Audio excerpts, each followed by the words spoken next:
Brought to you by DMRhosting.com. Unlimited data storage, unlimited data transfer, antivirus, and spam protection, along with 24/7, 365 support via chat or phone. Get started today with a 30-day free trial at DMRhosting.com.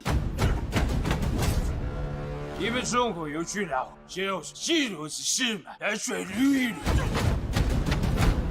Grandmaster of Kung Fu.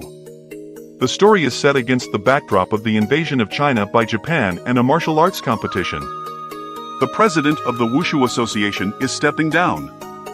His replacement will be decided by an elimination tournament, allowing the schools to prop up their best martial artists for the opportunity. The competition begins immediately, and the eliminations are fast and furious, looking all but won by the biggest bruiser until a quiet stranger walks in, Master Hua.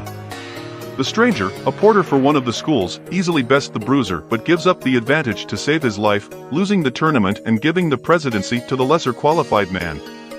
We learn that Japan will be exchanging knowledge with China by order of the emperor, which will inevitably pit the Chinese boxers against Japanese Kung Fu. At the Wushu Association celebration, the two schools of thought are debated regarding Chinese boxing.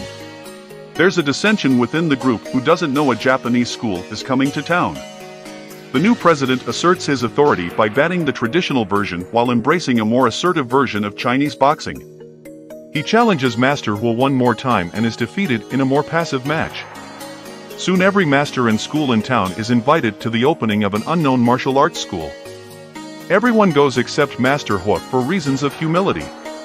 Tensions rise when the Chinese boxing masters realize they are in a Japanese school of Kung Fu, opened in their own town. This was inconceivable before the invasion and insulted ages of tradition. The move is labeled as an educational exchange meant to demoralize the locals and bend them into submission. Meanwhile, Master Hua enjoys a meal with his uncle, wanting to avoid confrontations with his contemporaries.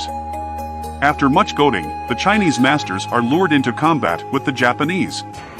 Wire work quickly follows as a lone Japanese takes on the boxers, including the new president of the Wushu Association. Word finally reaches Master Hua, and he gets there in time for a deathbed apology from the president who wronged him. Master Hua roundly defeats the Japanese champion, which angers the Japanese major, who orders his new school's students to attack Master Hua at one time. His imperial Japanese soldiers kept the other masters at bay at gunpoint. Master Hua defeats them all, angering the major, who calls on his men to open fire. But a new, massive figure enters the story, the stoic and purposeful colonel. He puts a stop to the execution and offers an olive branch instead, which is rebuffed by Master Hua.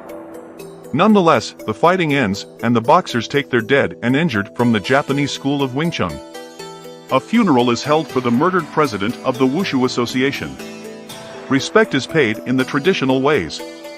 But the Japanese are not far behind, and their presence at the ceremony is unwelcomed by the mourning Chinese boxers. But the Japanese colonel comes with apologies, lamentations for their loss, and an offer to make Master Hua the president of the Japanese Martial Arts Association. But Master Hua sees the offer of coexistence as an offer of subjugation and refuses once more. The colonel's peaceful tactics fail a second time, and this standoff ends violence-free. A full-scale invasion leads to a town takeover, and the major has all the martial arts schools shut down. He sees the boxers as a threat. The colonel dresses him down for not seeing the bigger picture and acting without consultation. The masters reach out to Master Hua, who is still a porter and not a teacher, to lead them in a confrontation with the Japanese. However, Master Hua's involvement in the association business has strained his marriage. He reluctantly follows the men. The association finds the Japanese held up in a closed school and call them out.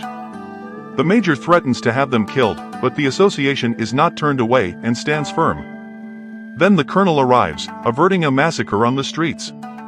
The colonel offers an all-or-nothing tournament. If the Chinese win, they can reopen their schools, but if they lose, the schools stay closed, and the association must leave the city. The plan to demoralize the Chinese is back on track with only one obstacle, and it's Master Hua. The colonel expects to win a fair fight in front of his superiors, showing the superiority of Japanese martial arts. The major wants to ensure a victory via treachery. Yet the colonel expects treachery to inspire rebellion and draws a line in the sand, a clean fight. The major makes his move in darkness, overheard by the Chinese translator. Master Hua is called out at night to see his uncle, who wants him to lose the tournament to protect the people from the wrath of the Japanese invaders. Master Huan knows the sleeping lion must awaken and will not throw the fight.